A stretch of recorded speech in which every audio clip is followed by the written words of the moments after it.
Hi friends, mini ಬ್ಲಾಗ್ಗೆ ಸ್ವಾಗತ. ನಾನು ನಿಮ್ಮ ಯಶವಂತ್ ಗೌಡ. ನಾವು ಫ್ರೆಂಡ್ಸ್ ಎಲ್ಲ ಸೇರಿಕೊಂಡು ಸಡನ್ನಾಗಿ ಚಾಮುಂಡಿ ಬೆಟ್ಟಕ್ಕೆ ಹೋಗೋಣ ಅಂತ ಪ್ಲ್ಯಾನ್ ಮಾಡಿಕೊಂಡು ಮಧ್ಯದಲ್ಲಿ ಟೀ ಕುಡ್ಕೊಂಡು ನಮ್ಮ ಫ್ರೆಂಡ್ ಒಬ್ಬ ಬರಬೇಕಿತ್ತು ಅಂತ ಅವನಿಗೆ ವೆಯ್ಟ್ ಮಾಡಿಕೊಂಡು ಅವನನ್ನು ಪಿಕಪ್ ಮಾಡ್ಕೊಂಡು ಚಾಮುಂಡಿ ಬೆಟ್ಟಕ್ಕೆ ಕಡೆ ಹೊರಟು. ಘಾಟ್ ಸೆಕ್ಷನ್ ಆಗಿರೋದ್ರಿಂದ ಆ ಕಡೆ ಈ ಕಡೆ ಗ್ರೀನರಿ ಎರ್ಮನೆ ಮಟ್ಟಿತ್ತು, ಸಖತ್ತಾಗಿತ್ತು ರೀ.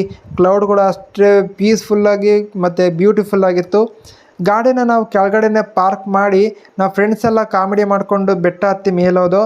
ಅಲ್ಲಿ ಮಹಿಷಾಸುರನ ಸ್ಟ್ಯಾಚು ನೋಡಿಕೊಂಡು ದೇವಸ್ಥಾನದ ಕಡೆ ಹೊರಟು.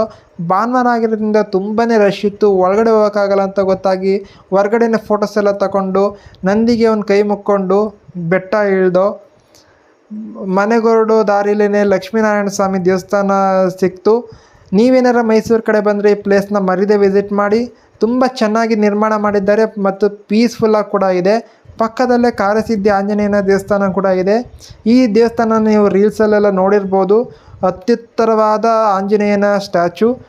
ಆಂಜನೇಯ ಕೂಡ ಅಷ್ಟೇ ಪವರ್ಫುಲ್ ಅಂತ ಕೇಳ್ಪಟ್ಟಿದ್ದೀವಿ. ಆರ್ಕಿಟೆಕ್ಚರ್ ಕೂಡ ಅಷ್ಟೇ ಚೆನ್ನಾಗಿ ಕೆತ್ತನೆ ಮಾಡಿದ್ದಾರೆ. ನಿಮಗೇನಾರ ಕಷ್ಟ ಇತ್ತು ಅಂದರೆ ಇಲ್ಲಿ ತೆಂಗಿನಕಾಯಿ ಕಟ್ಟಿದ್ರೆ ನಿವಾರಣೆ ಆಗುತ್ತೆ ಅನ್ನೋದು ಇಲ್ಲಿ ನಂಬಿಕೆ. ಇಲ್ಲಿ ಪಾತಾಳೇಶ್ವರ ಕೂಡ ಇದೆ. ಮಳೆ ಬರ್ತಿತ್ತು ಅಂತ ಸ್ವಲ್ಪ ಹೊತ್ತು ಅಲ್ಲೇ ವೆಯ್ಟ್ ಮಾಡಿ ನಾವು ಮನೆಗೆ ಬರೋದು ನೈಟ್ ಆಗಿತ್ತು. ಸೊ ಇವತ್ತು ನಾವು ಮಾಡಿದ್ದೆಲ್ಲ ಇಷ್ಟೇ. ನೆಕ್ಸ್ಟ್ ವೀಡಿಯೋದಲ್ಲಿ ಸಿಗ್ತೀನಿ. ಈ ವಿಡಿಯೋ ಇಷ್ಟ ಆಗಿದೆ ಲೈಕ್ ಮಾಡಿ, ಶೇರ್ ಮಾಡಿ, ಕಮೆಂಟ್ ಮಾಡಿ. ಬಾಯ್.